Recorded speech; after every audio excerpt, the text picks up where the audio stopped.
বাংলাদেশে বিষধর সাপ রাসেলস ভাইপারের আতঙ্ক ছড়িয়ে পড়ছে।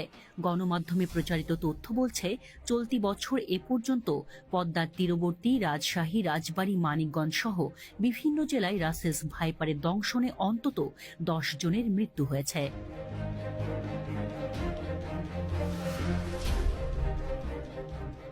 রাসেলস ভাইপার ভারত উপমহাদেশের 4টি বড় সাপের একটি। ব্রিটিশ শাসনামলে ভারতে কাজ করতে এসেছিলেন স্কটিশ সার্জন প্যাট্রিক রাসেল। 1796 সালে তিনি এই সাপ সম্পর্কে গবেষণা করেন। তার নাম অনুসারে এই সাপের নামকরণ করা হয় রাসেলস ভাইপার।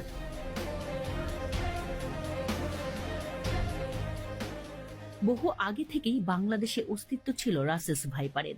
দেশের বিভিন্ন এলাকায় সাপটি চন্দ্রবোরা বা উলুবোরা নামে পরিচিত।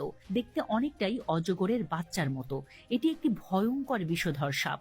রাসেলস ভাইপারের শরীরে ছোপ ছোপ চিহ্ন থাকে, আর অজগরের মতো শরীর জুড়ে লম্বা রেখার মাঝে গোল গোল চিহ্ন থাকে। অত্যন্ত বিষধর প্রজাতির এই সাপ বাংলাদেশ থেকে বহু আগেই বিলুপ্ত হয়ে গেছে বলে মনে করা হলেও সাম্প্রতিক সময়ে এর অবাধ বিচরণ ভাবিয়ে তুলছে বিশেষজ্ঞদের। গত এক মাসেই রাজশাহীর চারঘাট, গোদাগাড়ী, রাজবাড়ীর গোয়ালন্দ, চাঁদপুরের মতলব সহ দেশের বিভিন্ন জায়গায় দেখা পাওয়া গেছে রাসেলস ভাইপারের।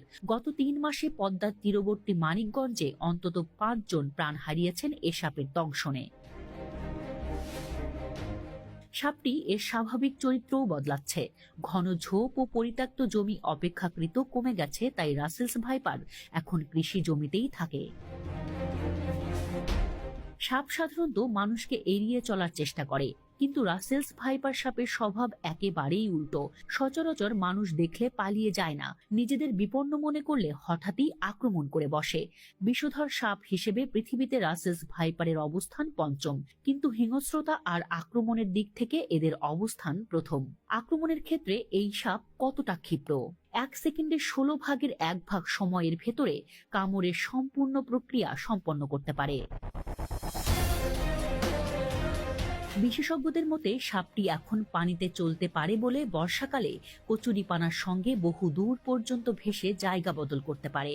চট্টগ্রামের ভেনম রিসার্চ সেন্টার তাদের ওয়েবসাইটে জানিয়েছে, শুধু বাংলাদেশ নয়, ভীষণ রকমের বিষাক্ত রাসেলস ভাইপার আছে ভারত, ভুটান, থাইল্যান্ড, কম্বোডিয়া, চীন ও মিয়ানমারে। এ সাপ সাধারণত ঘাস, ঝোপ, বন, ম্যানগ্রোভ ও ফসলের ক্ষেতে বাস করে।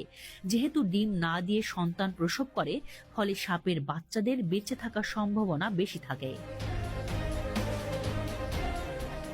রাসেলস ভাইপারের বিষের প্রতিক্রিয়ায় আক্রান্তের রক্তক্ষরণ হয়, হৃৎপিণ্ডের সমস্যা দেখা দেয়, কিডনির কার্যকারিতা বন্ধ হয়ে যায়। ফলে যেসব রোগী আক্রান্ত হয়ে হাসপাতালে চিকিৎসা নিতে আসেন, তাদের শতকরা প্রায় 30% মারা যান। অন্যান্য সাপে কাটা রোগীদের তুলনায় রাসেলস ভাইপারের দংশনে মৃত্যুর হারও বেশি।